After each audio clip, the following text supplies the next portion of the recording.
We've spent a lot of time talking about tiling on Ag PhD over the last couple of years because drainage is a major issue all across the country, and we find that once drainage improves, crop production improves, the environment gets better, everything is better if it's done properly. So how are we going to do it properly? Here's the question, Brian, because we're getting lots of emails and letters and calls from people saying, you're talking about this tile, it sounds great, but how do I design a system? Do I have to hire somebody to do that for me, or is it something I can try and do myself? Yeah. Okay. More than try, you just do it yourself. All right. It's not that difficult. Well, then let me throw some of the tough questions we've been getting, Brian. All right, what about on this flat ground?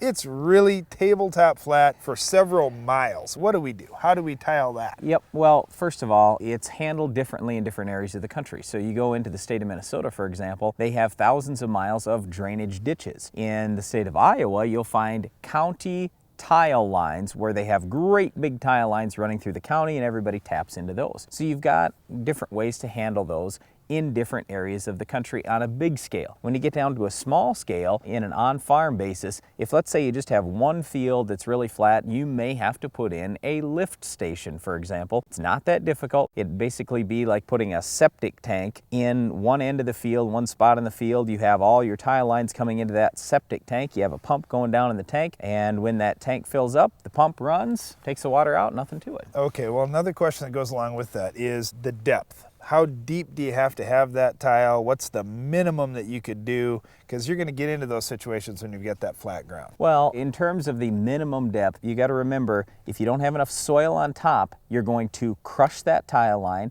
or you could hit that tile line with some tillage. So you've got to be at least 2 to 2.5 feet deep, depending on the size of your tile line. The bigger the line, the deeper it needs to be. So what we'll do on our own farm, if we've got that flat ground, is we'll kind of create some of our own slope. In other words, if the ground is perfectly flat, we might start at 4 feet deep on one end, or even 6 feet deep on one end, and finish at 2 or 3 feet deep on the other end, something like that. So ideally, I don't like to do that. I'd like to keep that depth the same as you go across the field and follow the natural slope. But if you have no natural slope, you're just going to have to make some of your own. One thing too that I wanted to mention, when we talk about these lift stations, the size of the pump that you're going to have coming out the lift station does make a difference. Size of the tank I'm not too worried about. But just as a quick example, if you've got an 80-acre field, and let's say your drainage coefficient is a 1/2 inch, in other words, you're going to take a 1/2 inch of water away per acre per day. Okay, that's going to be close to 1 million gallons of water per day you're taking out of that field. Anyway, if you're going to have that 1 million gallons over a course of a day, you've got to have a pump that's going to run 750 gallons per minute, or like what we're going to do on our farm is we'll have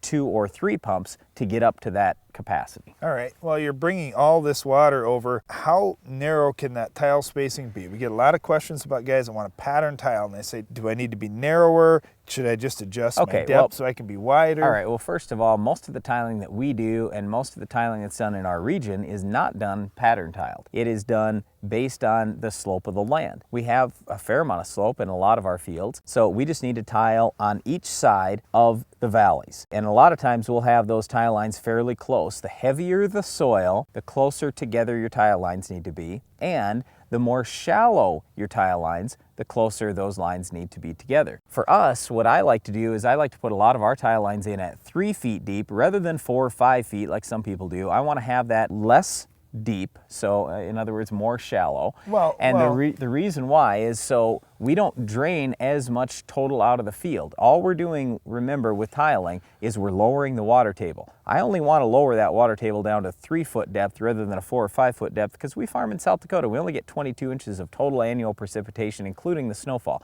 It's not much. We don't need to get rid of a lot of rain. I just want to get rid of it quick. All right, now let's talk about hilly fields. And you say, all right, we've got plenty of slope to work with.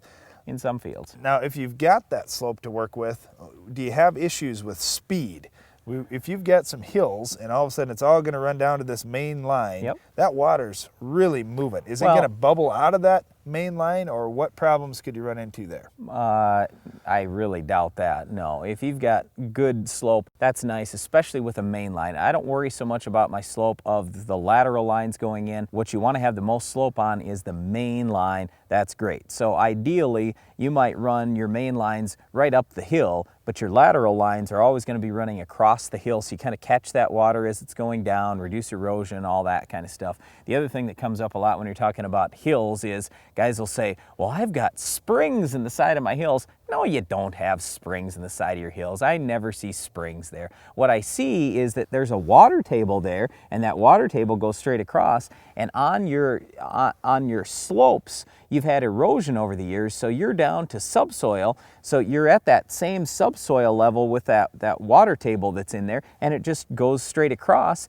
and some of it ends up flowing out the side. That's what it is. It's not a spring. It's simply erosion and the fact that you've got a higher water table than normal maybe out in that field. All right, well that's maybe a little bit of terminology, Brian, but let's talk about another term that seems to be a hot button, potholes. Let's say I've got this nice field, but there's one little spot that there's a little depression that maybe water sits in there for a few days after rain before it soaks in. Okay, well the first thing that I want to say about the potholes is you've got to make sure you're talking to NRCS first and make sure there's a wetlands determination done. As long as it's not a wetland, you can go ahead and tile out in your field. When you do that in this pothole area, what I would suggest is do not put an inlet in. And I know that that may be a little controversial. Some people have inlets out there. I would strongly encourage you get rid of the inlets. The problem with the inlets is you're going to get chemical, fertilizer, and soil down into your tile line fast. It's going to plug up sooner. It's going to contaminate the downstream water. We don't want to have any of that. What I do in my pothole is I would put a bunch of lines shallow, maybe 2.5 feet deep, and I'd have them at maybe a 20-foot spacing, 15-foot spacing, something like that. It's only a little area. So just have a bunch of tile lines right in there. That'll lower your water table fairly quickly. Sure, it won't lower it as fast as an inlet, but it will lower it very quickly, and then you'll be in good shape with that pothole. Now, here's the other thing. We're closing in on winter, and I know it doesn't seem like it today, but it comes pretty quick in this part of the world. And guys are saying, oh, okay, I've got a topography map now, but it's winter and I want to do some tiling maybe next spring or next summer. Can I really design it just off this topography map, or do I have to make adjustments once I get to the field? Yeah, in terms of our own farm and stuff I've done with other people, about 80% of it I figure out just sitting in the office looking at a topography map. The rest of it, I'll make some tweaks once we're actually out in the field, and I'll say, you know, it kind of looks like now that I'm out here, I might want to do this instead of running it this way. But the main thing is, just remember, water is going to run downhill. As long as you keep your tile lines with some slope.